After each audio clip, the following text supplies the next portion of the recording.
ក្នុងការអប់រំកម្មដ្ឋាននឹងចាំបាច់ត្រូវតែមានសបាយៈ7យ៉ាងហើយត្រូវតែវាចាក់អសបាយៈអ្វីដែលមិនជាទីសបាយ7យ៉ាងនឹងទៀតទៅអញ្ចឹងបើញាតិញោមចម្រើនកម្មដ្ឋានគួររស់នៅក្នុងទីកន្លែងរបៀបម៉េចគួរបរិភោគអាហាររបៀបម៉េចអាកាសធាតុនឹងរបៀបម៉េចមនុស្សដែលយើងខ្សែគប់នឹងគឺត្រូវរបៀបម៉េចអាទាំងអស់ហ្នឹងក៏ត្រូវតែស្គាល់ផងដូចគ្នាដែរណាបើចម្រើនពុទ្ធញាតិញោមទាំងអស់គ្នាថ្ងៃនេះចែករំលែក9ចំណុចដែលគ្រូបង្រៀនកម្មដ្ឋានហ្នឹងគឺចាំបាច់ត្រូវតែបង្រៀនតែម្ដងនៅក្នុងកម្មដ្ឋានដែលជាប់តាក់ទងនឹងការចម្រើនកសិននៅក្នុងកម្មដ្ឋាន40កម្មដ្ឋានដំបូងព្រះអង្គសម្ដែងមែនទែនតែមកព្រះអង្គអត់សម្ដែងតាមលំដាប់អញ្ចឹងទេព្រះអង្គសម្ដែងអ្នកណាគេត្រូវចម្រើនអីព្រះអង្គបរៀននឹងអ្នកណាត្រូវសម្ដែងអីព្រះអង្គបរៀននោះហើយក៏ប៉ុន្តែនៅក្នុងការសិក្សាកម្មដ្ឋានតាមលំដាប់កម្មដ្ឋានដែលញាតិញោមត្រូវសិក្សាដំបូងបំផុតគឺការចម្រើនបតវ័យកសិនបើសិនបើញាតិញោមបប្រតិបត្តិទៅក្នុងបតវ័យកសិនចំណុចដែលត្រូវរៀនទាំងអស់មាន9ចំណុច9ចំណុចទី1គឺតកតងនឹងទោសរបស់កសិនទោសរបស់កសិនហ្នឹងតើកសិនមានទោសអីខ្លះចឹងណាក្នុងដីដែលយកមកចម្រើនហ្នឹងណាញាតិញោមទៅយកដីក្រហមពណ៌អរុណយកមកបរិកម្មហ្នឹងទៅតើនៅក្នុងដីពណ៌អរុណហ្នឹងមានទោសឬក៏អត់មានពណ៌ខ្មៅមានពណ៌ខៀវពណ៌លឿងអីផ្សេងហ្នឹងអត់អញ្ចឹងត្រូវស្គាល់ទោសរបស់កសិនហ្នឹងដើម្បីសម្អាតកសិនហ្នឹងកុំឲ្យមានទោសចំណុចទី1ណាទោសរបស់កសិនចំណុចទី2ស្គាល់របៀបធ្វើកសិនតើបតវ័យកសិនដែលញាតិញោមចង់យកមកចម្រើននេះតើបតវ័យហ្នឹងដីគួរតែជាដីប្រភេទអីដីក្រហមតើទំហំកសិនហ្នឹងគួរតែចម្រើនប៉ុណ្ណាតើគួរដាក់មុខយើងហ្នឹងប៉ុណ្ណាហ្នឹងទៅអាហ្នឹងកសិនហ្នឹងត្រូវធ្វើរបៀបម៉េចគាត់ត្រូវតែចេះធ្វើនឹងផងដែរអានេះចំណុចទី2ចំណុចទី3គឺតកតងនឹងភាវនាវិធីរបៀបចម្រើនដូចថ្មបានបញ្ជាក់អញ្ចឹងណាបានកសិនមកហើយទៅ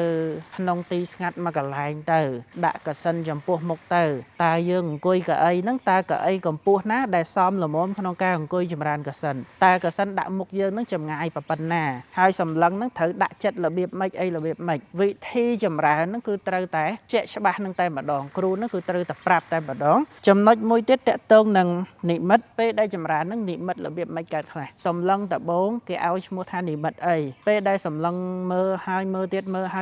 និមិត្តកើតតាមវិធីចិត្តនេះនិមិត្តអីហើយនិមិត្តដែលកម្មដ្ឋានហ្នឹងតាំងមាំហើយកើតនិមិត្តថ្មីហ្នឹងនិមិត្តហ្នឹងឈ្មោះអីអាហ្នឹងក៏ត្រូវតែដឹងដែរបន្ទាប់ពីដឹងនិមិត្តហើយគឺត្រូវដឹងសមាធិ2យ៉ាងអាពេលដែលយើងអង្គុយបរិកម្មបតវ័យ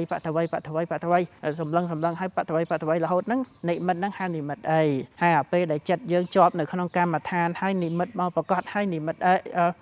ពេលហ្នឹងសមាធិរបៀបម៉េចអញ្ចឹងណាអញ្ចឹងអាសមាធិវគ្គដំបូងនេះតម្រាំតែចិត្តស្ងប់មែនតើ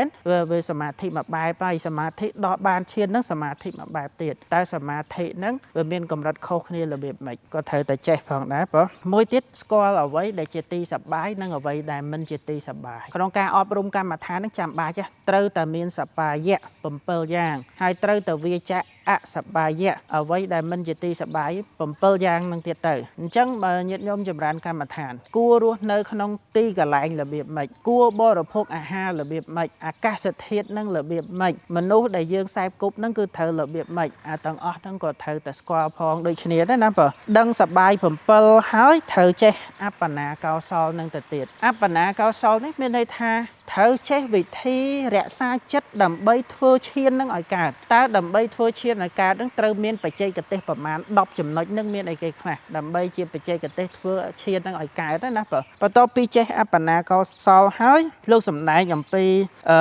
វិរិយៈ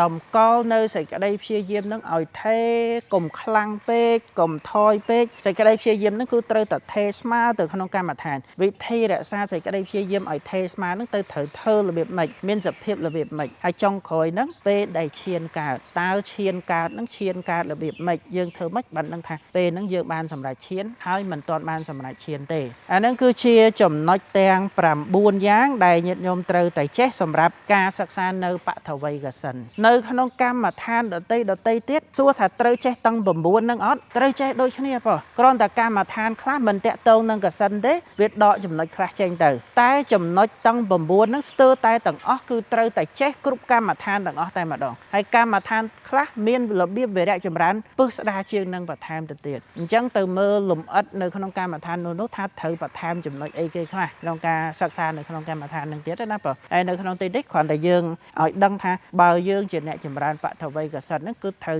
ចេះចំណុចទាំង9ហ្នឹងកម្មដ្ឋានដតីទៀតវាអាចមាន9មាន10មាន11អីទៀតអញ្ចឹងទៅបងអញ្ចឹងសង្ខេបរបៀបដែលត្រូវរៀនកម្មដ្ឋានប៉ុណ្ណឹងសិនបង